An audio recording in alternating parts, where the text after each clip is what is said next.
Back to my channel. So today I wanted to do an unboxing or re-unboxing. It's something I actually purchased. This is now 2 or 3 seasons ago.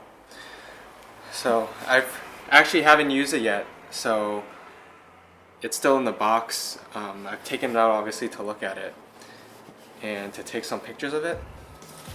So I'm just going to get right to it. This time, I know some YouTubers like to show receipts and some don't. I happen to still have this one handy because I kept it with this item. And the thing is, I actually purchased both items from the two items from the collection, and I ended up returning one. I'll insert a photo later showing you. But just to give you a sense of, I guess, what I purchased. Here is the receipt, and you can see I returned the bottom one, and you can see the price and the date as well if you're interested, and the code number. This one's the M48808. It's the Messenger Plié Nubuck. So this is from the fall 2014 collection. It's the Messenger. They call it a Messenger, but it can actually be worn a few ways.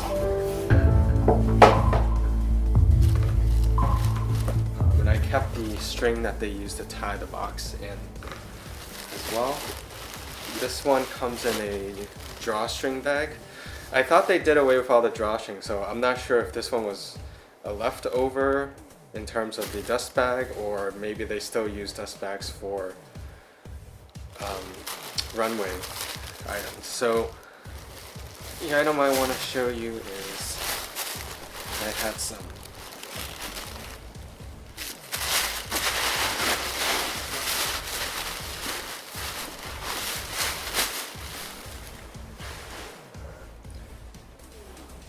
So it actually looks like a tote when you first look at it. This is the other side. The other side has two D-rings, which you can probably guess is to hook up the shoulder strap.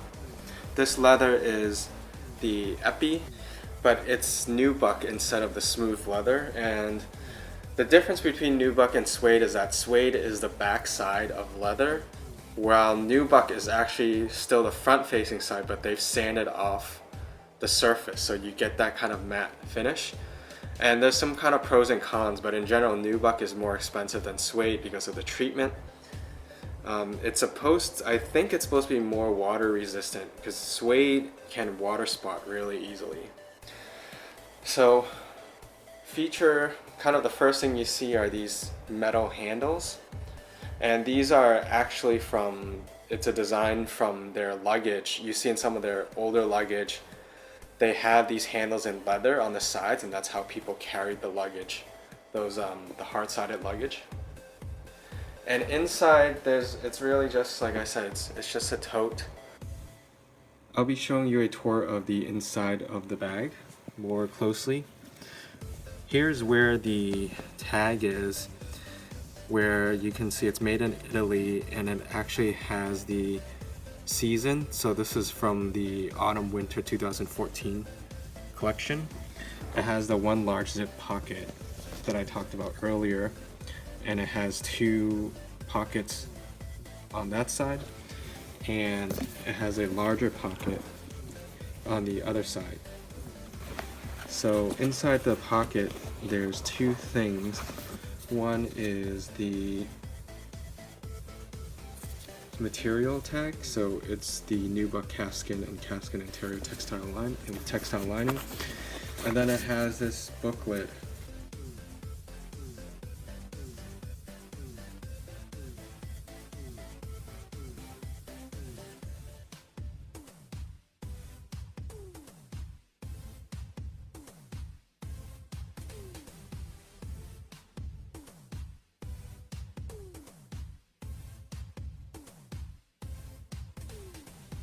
Inside is where I've kept the shoulder strap, which I'll show you what it looks like later on. And the leather for the shoulder strap is not quite sure. You can see the really significant hardware, the lobster claw. that you use to attach it. Speaking about the leather, it's kind of like the Torion leather, but it's not as pliable. It's the same kind of softness, but it's much stiffer, which makes sense if it's going to be a shoulder strap. So there's no LV stamping on the bottom that you normally get with the regular Epi items.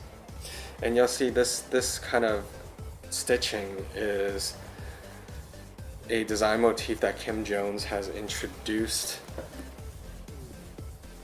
So let me show you why it's called the plié, which means it translates to creased, is because you can wear it multiple ways. So the first way is you could just hand carry it like this, like a tote bag.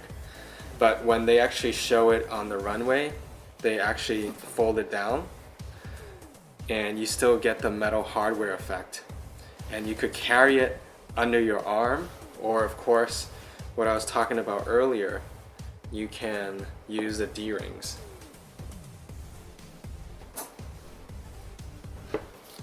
So I'm just going to attach it, and the shoulder strap does come with this kind of shoulder support. Again, I haven't actually used this, I don't know how helpful it actually is.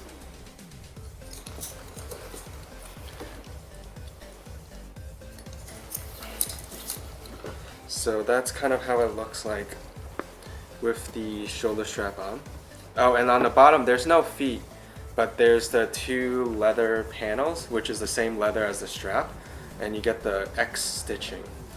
For most men bags, I rarely see them have metal feet, so I think it's more for women's bag. I'm not sure why. Maybe it's the aesthetic that it's more feminine or elegant, whereas for men, I don't know if it's that we don't care if we put our bags on the floor or not.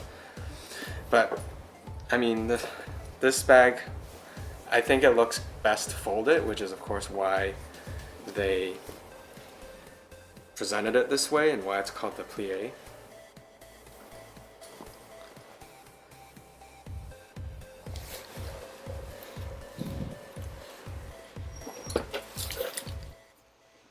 So I wanted to quickly show you how it kind of wears. So it could be a messenger bag like this, and you basically need to have it folded down, the handles. And of course this isn't stuffed right now, so it's laying flat. Alternatively, you could use kind of have it almost like an underarm, or just carry it from the handles like this with the straps down. And of course they also, in the promotional videos, they have it carry it like this as well, just completely under your arm. And then lastly, you can have it as a tote, so kind of fully unfolded, I guess. So not creased, and you can just carry it like this. Especially if you have a lot to store, or you just don't want to use your shoulder strap.